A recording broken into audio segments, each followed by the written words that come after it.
నమస్తే. గత కొన్ని రోజుల నుంచి వివాదాలకు కేర్ ఆఫ్ అడ్రస్గా ఎమ్మెల్యే పాడి కౌశిక్ మారుతా ఉన్నారు. సో జరుగుతున్నటువంటి బడ్జెట్ అసెంబ్లీ సమావేశాల్లో కూడా నిన్న మొత్తం చర్చ అంతా పాడి కౌశిక్ గురించే. కడియం శ్రీహరి కొంతమంది దళిత ఎమ్మెల్యేల మీద పాడి కౌశిక్ అసభ్యకరంగా ప్రవర్తించిండు, వాళ్ళని అవమానపరిచే విధంగా వ్యవహరించినట్టు ఇక కాంగ్రెస్ నేతలంతా కూడా మండిపడతా ఉన్నారు.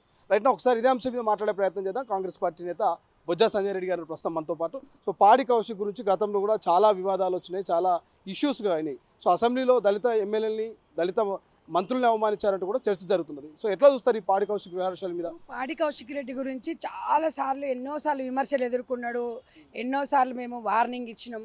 అయినా ఇక అంతే ఆయనకు అంటే బై బర్త్లో వచ్చింది ఆ బుద్ధి అనేది. ఆ వంకర బుద్ధిని మనం ఎవరు మార్చలేమే అనుకుంటున్నా. మనం అనేది వాడు మారతాడా మారడా అనేది మనకు సంబంధం లేదు. సభ్యత్వం రద్దు చేయాలి. ఒక దళిత ఎమ్మెల్యేని పట్టుకొని నువ్వు బెదిరించడం అనేది అది ఎంతవరకు కరెక్ట్ అనేది నువ్వు ఆత్మపరిశీలన చేసుకో. ప్రజాస్వామ్యంలో ఒక చట్టసభలలో ఒక చట్టం గురించి ప్రజా సమస్యల గురించి మాట్లాడాలి. అంటే కడియం శ్రీహరి గారు ఆయనకున్న అనుభవం అంత లేదు ఈ ఏజ్. ఆయన మాట్లాడుతున్నాడంటే మీరు ఒక్కసారి ఆలోచించండి. అంటే ఒక శాసనసభ్యుడిని బెదిరిస్తున్నాడంటే అక్కడ నియోజకవర్గంలో ఎన్నుకున్న ప్రజలని ఎన్ని ఇబ్బందులు పెడుతున్నాడు, అసలు వాళ్ళ పరిస్థితి ఏంది అని తలుచుకుంటేనే అసలు నాకు ఆశ్చర్యం వేస్తుంది.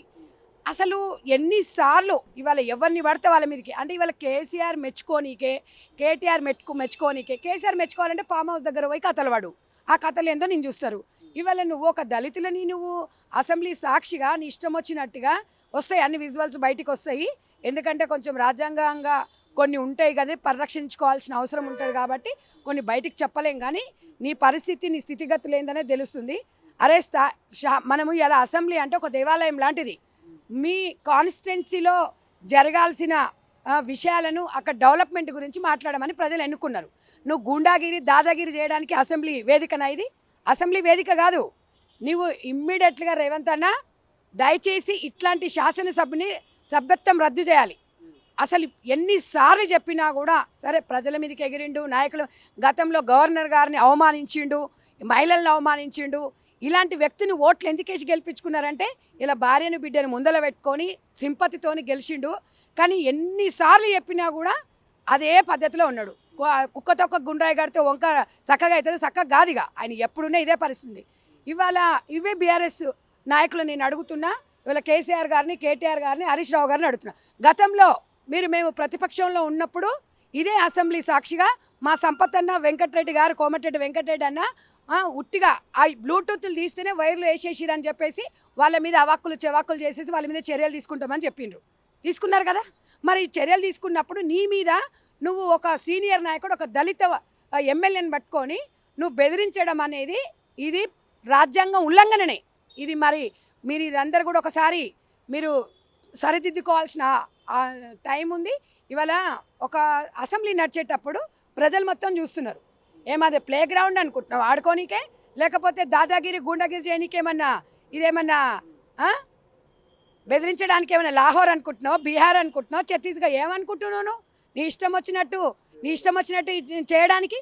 ఒక్కటే చెప్తున్నా పాడి కౌశిక్ రెడ్డి గారు, మీకు గతంలో చాలా సందర్భాలలో చెప్పినా, కానీ ఎన్ని తిట్టినా కూడా తిట్టి ఆ నానోరు ఖరాబ్ అవుతుంది తప్ప నువ్వు మాత్రం మారు. మరి నువ్వు ఎందుకు మారట్లేదు? అసలు నీ పరిస్థితి ఏందో?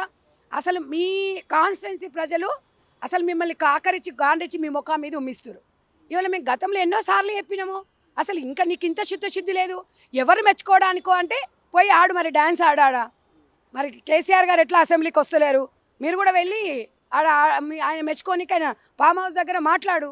ఇంతవరకు కేటీఆర్ లేకపోతే హరీష్ రావు అంటే సభలో ఉన్నారు, కానీ ఆయనను మందలిచ్చే ప్రయత్నం చేయలేదు, ఆయన మీద ఎటువంటి యాక్షన్ తీసుకునే ప్రయత్నం చేయలేదు. కానీ ఇది ఒక్కటి కాదు, చాలా ఇష్యూస్లలో కూడా కౌశిక్ పేరు సోషల్ మీడియాలో చర్చగా మారింది. ఏం చెప్తారు ఆ పార్టీ గురించి? ఏంటంటే సోషల్ మీడియా ఎప్పుడు ఏదో ఒక టైంలో అంటే వైరల్ కావాలంటే ఇంతమంది శాసనసభ్యులు ఉన్నారు.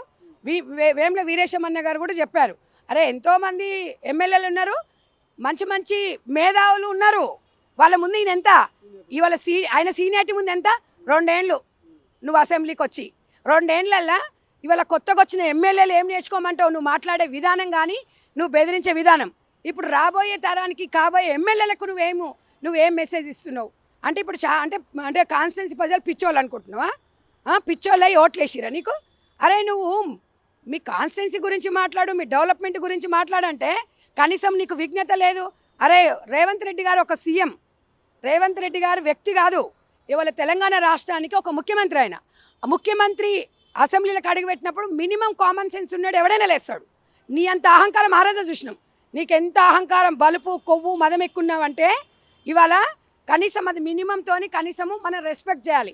నువ్వు రెస్పెక్ట్ చేయనోడివి నువ్వు ఇవాళ శాసనసభకి ఎట్లా ఎన్నుకోబడ్డావో మాకే అర్థం కావట్లేదు. ఇవాళ రేవంత్ రెడ్డి గారిని ఇవాళ మీరు ఇవాళ స్పీకర్ని కూడా రేవంత్ రెడ్డి గారిని కానీ స్పీకర్ గారు కానీ ఎవరిని గౌరవించడు. ఇవాళ తోటి శాసనసభ్యుడు కడియం శ్రీగారు మచ్చలేని మనిషి. ఆయన ఎంత అనుభవకుడు, మంత్రిగా చేసిండ్రు ఎన్నో. ఒక దళితుడు అనేది మర్చిపోయినవా? నీకెందుకు అంత అహంకారము? నువ్వు నీ సమస్య ఉంటే నువ్వు మాట్లాడు. నువ్వు ఒకటే గుర్తుపెట్టుకో, ఇలా బీఆర్ఎస్ పార్టీ అధికారంలోకి వస్తుంది, తర్వాత నేనే మంత్రిని అవుతా అనుకుంటున్నామేమో. ఇంకా మళ్ళీ అంటే నేను సీఎంని అనుకో, అంత సినిమా లేదు. నువ్వు మంత్రి కాదు. నువ్వు అసలు నీకు టికెట్ రావడం వదిలిపెట్టు పక్కన. నీవు 5,000 కానాడు 2,000 ఓట్లు కూడా నీకు పడవు. ఆ రోజు ఏదైతే మీ భార్య చనిపోతా మేము తెల్లారి వరకు శవాలు అవుతాము, మా కుటుంబం అంతా చచ్చిపోతామని బ్లాక్మెయిల్ చేసినందుకు హుజురాబాద్ ప్రజలు నీకు ఓటేసిరు తప్ప అసలు లేకపోతే అసలు నువ్వెంత చెప్పండి. అసలు మీరు ఏం పని చేసిరు? మహా అంటే నీకున్న ఎక్స్పీరియన్స్ ఎంత? 2 సంవత్సరాల ఎక్స్పీరియన్స్లో ఇప్పటి వరకు కాన్స్టిట్యున్సీలో మీరు ఏదైనా నిధులు అడిగి తెచ్చుకున్నారా? ముఖ్యమంత్రి గారిని స్పెషల్గా వెళ్ళేసి కలిసి మేము అనేది ఏంటంటే రాజకీయంగా మాట్లాడండి, తప్పులేదు. కానీ ఒక శాసనసభ్యుడిని మీరు బెదిరించడం అనేది అది ఎంత దుర్మార్గం అంటే 100% ఇమ్మీడియట్గా సస్పెండ్ చేయాలి. ఈయనకు తొత్తులు వలుపుతున్న వాళ్ళని కూడా సస్పెండ్ చేయాలి. ఒక్కటే చెప్తున్నాం, సమాజం అనేది ఇప్పుడు అసెంబ్లీ దేవాలయం లాంటిది. సమాజంలో ప్రజల తీర్పు కింద కామెంట్లు చూసుకోండి. మీరు ఎట్లా మాట్లాడుతున్నారు? ఓకే, మీరు అధికారంలోకి వస్తుంది అనుకుంటే అది తర్వాత ప్రజలు చూసుకుంటారు. మాకిచ్చిన ఈ 5 సంవత్సరాలు మేము కరెక్ట్గా చెప్తే మీకే అవకాశం ఇస్తారు. మీరు ఇట్లా గూండాగిరి దాదాగిరి చేసుకుంటూ ఇష్టం వచ్చినట్టు చేసుకుంటుంటే అంటే నీకన్నా అందగాడుండు, నీకన్నా పోటు మొనగాడుండు, నీకన్నా మొగధీరుడు ఉన్నాడు. ఎప్పుడు జడ చూపించాలి నువ్వు? మిమ్మల్ని ఎన్నుకున్న ప్రజల దగ్గర వాళ్ళ దగ్గర పోయి పని చేసే తీరులో చూపించాలి. ఒక్కరోజు అక్కడ ఏం జరుగుతుందనే చూడకుండా అసలు మీరు కాన్స్టిట్యున్సీలోకి వెళ్తే మీ వాళ్ళే ఇలా ఊస్తున్నారు మిమ్మల్ని. అంటే మీరు ఏ స్థితికి వచ్చిందో మీరు ఒకసారి ఆలోచించుకోండి. పాడి కౌశిక్ రెడ్డి గారికి నేను గారోజు చెప్పినా ఇప్పుడు చెప్తున్నా, ప్రతి దాంట్లో దూరుతావు నువ్వు, అన్నిట్లో దూరవు. చెప్తున్నా కదా, ప్రజాస్వామ్యంలో దుర్మార్గం, ఒక ప్రజాస్వామ్యాన్ని కూని వేస్తున్నావు. ఒక అసెంబ్లీ సాక్షిగా నేను కండలు తిప్పినాను, పెద్ద ధీరులాగా చూపిస్తున్నావు. ఏమనుకుంటున్నావు అంటే అసెంబ్లీ వేదికగా ఏర్పాటు చేసుకుని చేస్తా అంటే ఎవడు కూడా కండలు తిరిగిన వాళ్ళు మక్కన్ సింగ్ ముఖ్యమంత్రి చెప్తా ఉన్నాడు.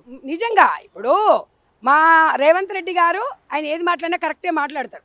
సరే, ఎప్పుడైనా ఒక్కటి తమ్ముడు, కొన్ని రాజకీయ పార్టీలు పోటీ చేసినప్పుడు 60% మనకు 40% అదర్వైజ్ ఉంటారు. సరే, అందరూ మెచ్చుకోవాల్సిన అవసరం లేదు. ప్రపంచంలో అందరూ ఎవరు మెచ్చుకోరు. ఆయన చేసే పనితీరుని చూడండి. ఆయన చేసే ప్రతి ఒక్క పని భవిష్యత్తుకి తరాలకు మాట్లాడితే కామెంట్స్లో 6 గ్యారెంటీలు ఏమైంది, ఇది ఏమైంది అని మంచి చేసేది మీరు చూడట్లేదు. అరే అన్నీ ఒకటేసారి రావు. 10 సంవత్సరాలు బీఆర్ఎస్ పార్టీ అధికారం నుండి ఏం చేయలేకపోయింది. సరే, కొద్దిగా గొప్ప చేసినా అందులో మీరు అనుకునే చేయలేకపోయిండ్రు. 10 సంవత్సరాలు మీరు ఏం చేయలేనప్పుడు 2 సంవత్సరాల మేము ఎట్లా చేస్తామని చెప్పేసి మీరు ప్రశ్నిస్తున్నారు. కానీ 100% 6 గ్యారెంటీల పథకాన్ని డెఫినెట్గా రేవంత్ రెడ్డి గారు అందరికీ కూడా అన్ని విధంగా అవసరాలు అంటే మనకి ఎమర్జెన్సీ ఏదైతే అవసరం ఉందో, సన్నబియ్యం పథకం కానివ్వండి, ఉచిత బస్సు కానీ, కరెంట్ అయితే గ్రామాలలో పోయి చూడండి, ఒక్కొక్కటి ఇస్తున్నారు. 100% అనుకునే నెరవేరుస్తారు. ఓపిక ఉండాలి మనిషికి. కానీ అందుకనే కదా అసెంబ్లీ పెట్టుకొని చర్చించుకొని ఏ కాన్స్టిట్యున్సీకి ఏం కావాలి, డెవలప్మెంట్ గురించి మాట్లాడండి. ఇష్టం వచ్చినట్టుగా ఎందుకు మాట్లాడుతున్నారు? డెవలప్మెంట్ గురించే. మన పర్సనల్ గురించి కూడా మాట్లాడుకోని వ్యక్తి ఉండదు ఇక్కడ. ఇవాళ మనం అసెంబ్లీలో అడుగు పెట్టామంటే ముఖ్యమంత్రి రేవంత్ రెడ్డి గారు, నాటి రేవంత్ రెడ్డి. మీరు ఒక్కటి గుర్తుపెట్టుకోండి, ఒక సీఎం, ఇవాళ ఒక మంత్రి గారు, ఒక ఎమ్మెల్యే గారు అనేది శాసనం ద్వారా మీరు ఎన్నుకోబడ్డ వ్యక్తులు గౌరవప్రదంగా ఉండాలి, గౌరవప్రదంగా ప్రజలలో తిరగాలి. అంతేగాని ఇష్టం వచ్చినట్టుగా మేము ఇవాళ గల్లలు ఎగరేసుకుంటాము, మేము కండలు తిరిగినాము, మేము హైట్ ఉన్నాము, మేము పర్సనాలిటీ ఉన్నాము, మాకు మించిన వాళ్ళు లేదంటే మీకన్నా మస్తుగురు జిమ్ల దగ్గర పోతే మీకన్నా కండలు తిరిగిన వాళ్ళు ఉన్నారు. అది కాదు. ప్రజాస్వామ్యంలో ప్రజలు ఏం కోరుకుర్రు? మీరైతే కరెక్ట్ నాయకుడు అని అనుకున్నారు. కానీ వాళ్ళ నమ్మకాన్ని మీరు ముమ్ము చేసిండ్రు. ఇది వేదిక కాదు, అసెంబ్లీ అనేది అసెంబ్లీ వేదిక కాదు. కబార్దారు, మీరు ఇంకా క్షమాపణ చెప్పడం కాదు, మిమ్మల్ని ఇంకా అవకాశం కూడా ఇవ్వద్దు. డెఫినెట్గా మీ సభ్యత్వాన్ని రద్దు చేయాలి, ఇంకో కొత్త ఎమ్మెల్యేని ఎన్నుకోవాలి. లేకపోతే మీరు ఇలాగే ఉన్నారనుకోండి, మీరు కూడా వెళ్ళాల్సి వస్తుంది. ఇక ఇది మొత్తం మీద హుజూరాబాద్ ఎమ్మెల్యే పాడి కౌశిక్ సభ్యత్వం రద్దు చేయాలి, అక్కడ ఉప ఎన్నికలతో మరొక కొత్త ఎమ్మెల్యేని ఎన్నుకోవాలంటూ సంధ్యారెడ్డి ఒక కొత్త లైన్ చెప్పినటువంటి పరిస్థితి. చూద్దాం, పాడి కౌశిక్ వరుస వివాదాలతో కొంత సోషల్ మీడియాలో చర్చనీయాంశంగా మారారు. బట్ ఈ అసెంబ్లీ వేదికగా దళిత ఎమ్మెల్యేని బెదిరించారంటూ కాంగ్రెస్ చేస్తున్న కామెంట్స్పై మరి బీఆర్ఎస్ నేతలు పాడి కౌశిక్ ఎట్లా స్పందిస్తారు, పాడి కౌశిక్ మీద భవిష్యత్తులో ఎటువంటి యాక్షన్ తీసుకోబోతున్నది చూడాల్సిన అవసరం ఉంది. కెమెరా పర్సన్ అజయ్తో శ్రీశైలం, తొలి వెలుగు, హైదరాబాద్, గాంధీ భవన్. అసలైన తొలి వెలుగు. ఫాలో వాట్సాప్ @తొలి వెలుగు official.